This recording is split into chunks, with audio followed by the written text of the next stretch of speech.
Heading into the fight, will Bilal Muhammad keep applying the pressure on social media? This rivalry is only getting more intense, and with the fight just around the corner, expect the trash talk to continue. Now let's move on to Justin Gaethje versus Islam Makhachev should be next. The lightweight title picture is absolute chaos right now, with multiple contenders vying for a shot at the belt. The UFC has some tough decisions to make. Ilia Topuria, Charles Oliveira, and Arman Tsarukyan have all been calling out Islam Makhachev, hoping to secure their opportunity to become the new lightweight champion. But there's a big question mark hanging over the division. Will Islam Makhachev even stay at lightweight? There have been rumors that the champ is looking to move up and challenge for the welterweight title. If that happens, the entire division could be left scrambling for answers, while fans and analysts have been debating who deserves the next shot. Michael Bisping has a different take. According to the former middleweight champion and UFC commentator Justin Gaethje, not Tsarukyan Oliveira or even Topuria should be next in line for Islam Makhachev. This week, during a video for his YouTube channel, Bisping laid out his argument for Gaethje getting the next crack at the belt. He explained, "Justin Gaethje hasn't fought Islam Makhachev, so that would be a fresh title fight. He isn't getting any younger either. I think we'd all sign off on Justin Gaethje versus Islam Makhachev." For Bisping, Gaethje isn't just another contender. He's a fan-favorite fighter who has delivered some of the most legendary wars in UFC history. Gaethje has fought for the title twice, before coming up short against Khabib Nurmagomedov and Charles Oliveira, but Bisping believes this could be his moment to finally complete his journey and win the UFC lightweight championship. Justin gets to go in there, right the wrongs from the Khabib fight, and finish his career as the UFC lightweight champion. Bisping's point is clear. Gaethje has paid his dues, put on countless incredible fights, and always entertained the fans. If anyone deserves one last shot at glory, it's him. Another key factor in this debate is the ongoing drama between Ilia Topuria and Charles Oliveira. With both fighters throwing shots at each other on social media, there's a chance that the UFC books them against one another instead of giving either of them a title shot. That scenario would leave the door wide open for the highlight, Justin Gaethje, to step in and challenge Makhachev for the belt. Will the UFC listen to Bisping's argument and give Gaethje the next title shot, or will Islam Makhachev decide to move up and leave the lightweight belt behind? The lightweight division is heating up, and the next few months are going to be wild. Tom Aspinall should stop waiting for John Jones. Moving on, Tom should stop waiting for John Jones. Since winning and defending the interim UFC heavyweight title, Tom Aspinall has had one goal in mind: a title unification fight with John Jones. But despite his eagerness to fight the undisputed champion, the matchup remains in limbo. Reports suggest that Jones wants a 6-month training camp before stepping back into the octagon. That means even if the fight was finalized today, it wouldn't take place until October at the earliest. If that happens, Tom Aspinall will have been out of action for nearly a year and a half. That's a long time to sit on the sidelines, especially for a fighter in his prime.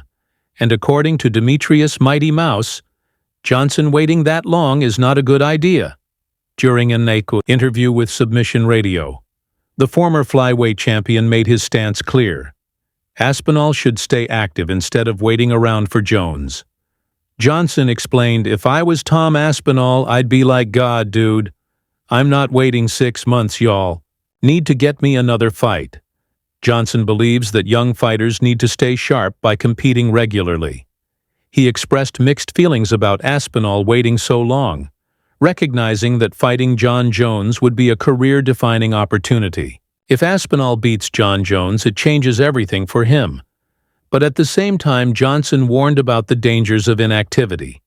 "I think when you put a young athlete like that on ice, they don't get that ring time. They don't get that opportunity to go out there and just fight and make money. And that's a huge concern. Fighters only have a limited time to maximize their earnings and improve their skills. Sitting on the sidelines for over a year just to maybe get a fight with Jon Jones could backfire. What if Jones gets injured again? What if he decides to retire?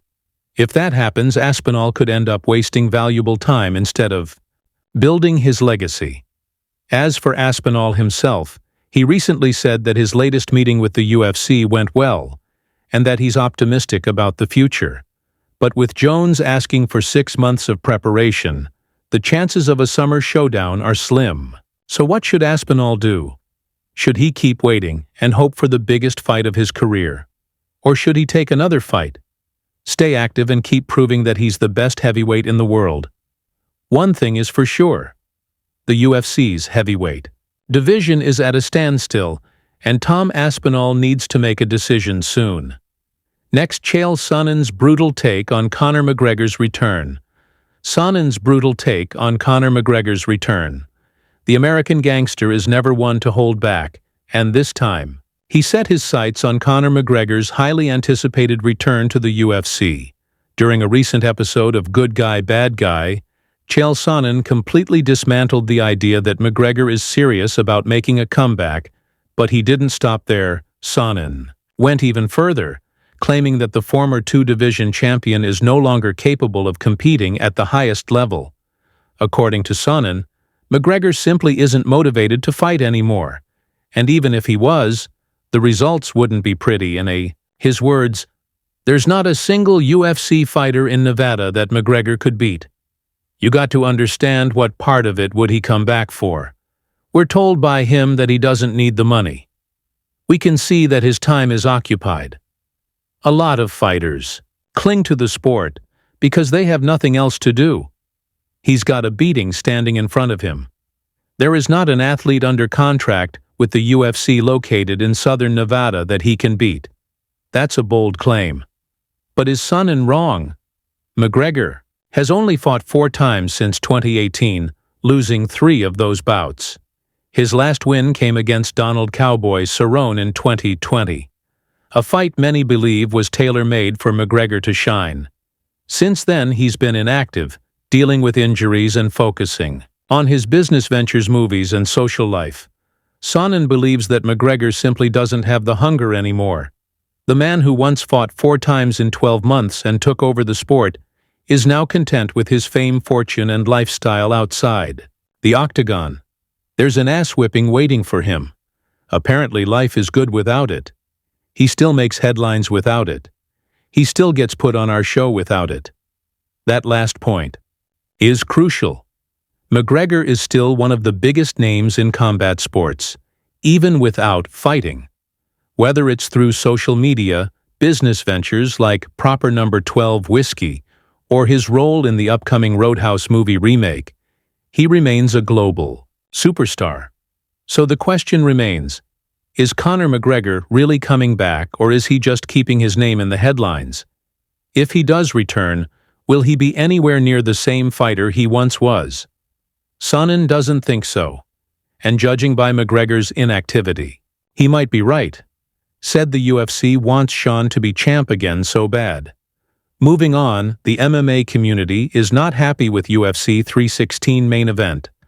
On Tuesday, Dana White and the UFC officially announced the main and co-main events for UFC 316, which will take place in New Jersey this summer. However, instead of excitement, the announcement was met with disappointment and frustration from fans. Saturday, June 7th, UFC 316 is set to go down at the Credential Center, and headlining the event will be a bantamweight title fight between Merab Dvalishvili and Sean O'Malley. The matchup sees the reigning champion Merab Dvalishvili defending his belt against the former champion and fan favorite Shuga, Sean O'Malley. There's no denying that Merab has earned his spot.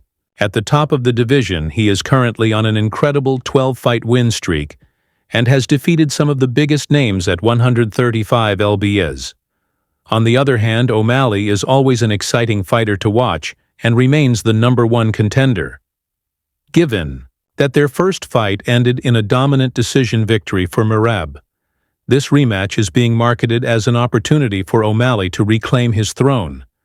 But despite that, fans are still not happy. Many in the MMA community were expecting a much bigger announcement. Where is Jon Jones versus Tom Aspinall? That's the fight we wanted for UFC 316. That was the overwhelming sentiment from the fan base. Given that Tom Aspinall has been calling for a unification fight with Jones, many thought this was finally going to be the event where it happened. Instead, no news about the heavyweight division was given. Other fans were upset at the double standards when it comes to UFC matchmaking. How does O'Malley get an immediate rematch against Merab? But Ilia Topuria doesn't get a title shot at 155. For context, Ilia Topuria, the current featherweight champion, has been actively calling for a lightweight title shot against Islam Makhachev. However, the UFC has not confirmed any plans for Topuria to move up yet. O'Malley is immediately getting a second shot at Merab, despite losing decisively in their first fight. Another common complaint was that the UFC is desperate to make O'Malley champion again. The UFC wants Sean to be champ so bad. This is another attempt to push him to the top. While the fight itself will undoubtedly be entertaining, the backlash is clear. Fans wanted something bigger for UFC 316. Now all eyes are on the UFC to see if they'll make one more major fight announcement. Finally, McGregor on Jessica Eye signing with BKFC. Former UFC flyweight contender Jessica Eye has officially made the move to bare-knuckle fighting championship. BKFC. At 38 years old, Eye is set to embark on a brand new journey in combat sports, and the announcement has already drawn reactions from big names in the fight game, including Conor McGregor. Eye last competed inside the UFC octagon in July 2022, where she suffered a unanimous decision loss. Following that defeat, she took a step back from competition, leaving fans wondering if she would return to MMA. Now, after nearly 2 years away from fighting, she is ready to step into the world of bare-knuckle boxing. One person who believes in her BKFC potential is none other than Conor McGregor. The former two-division UFC champion shared his thoughts on Jessica Eye's move to BKFC, and he had nothing but praise for her current condition. Posting a photo of the two of them together, McGregor wrote, "She is in phenomenal physical condition, the best I've ever seen her." Coming from McGregor, that's a huge endorsement. The Irish superstar has always been vocal about fighters who stay disciplined and work hard, and in his eyes, Jessica Eye is looking stronger than ever heading into her BKFC debut. But how will Jessica Eye fare in BKFC? While she had a long and respectable MMA career, some fans are wondering whether bare-knuckle boxing will suit her style. She was primarily known for her grappling and clinch work in the UFC, rather than her knockout power or striking ability. However, Eye has shown durability and toughness throughout her career, which could make her a strong competitor in the grueling world of BKFC. With no gloves, smaller ring space, and relentless pressure, fighting BKFC is a different beast compared to traditional MMA.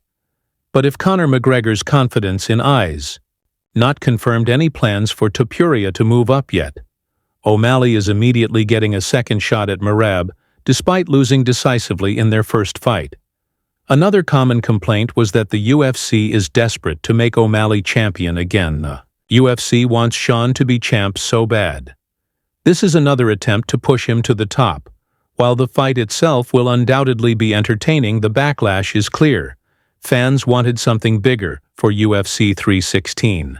Now all eyes are on the UFC to see if they'll make one more major fight announcement.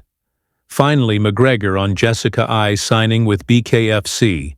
Former UFC flyweight contender Jessica Eye has officially made the move to bare-knuckle fighting championship. BKFC.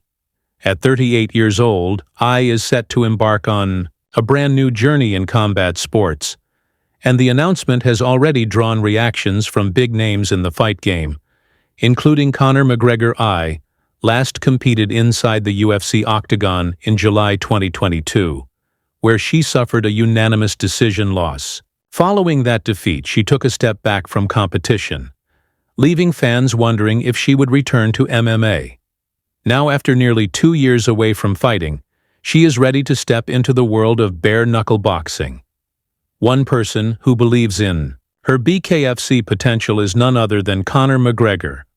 The former two-division UFC champion shared his thoughts on Jessica Ai's move to BKFC, and he had nothing but praise for her current condition. Posting a photo of the two of them together, McGregor wrote, "She is in phenomenal physical condition, the best I've ever seen her." Coming from McGregor, that's a huge endorsement. The Irish superstar has always been vocal about fighters who stay disciplined and work hard,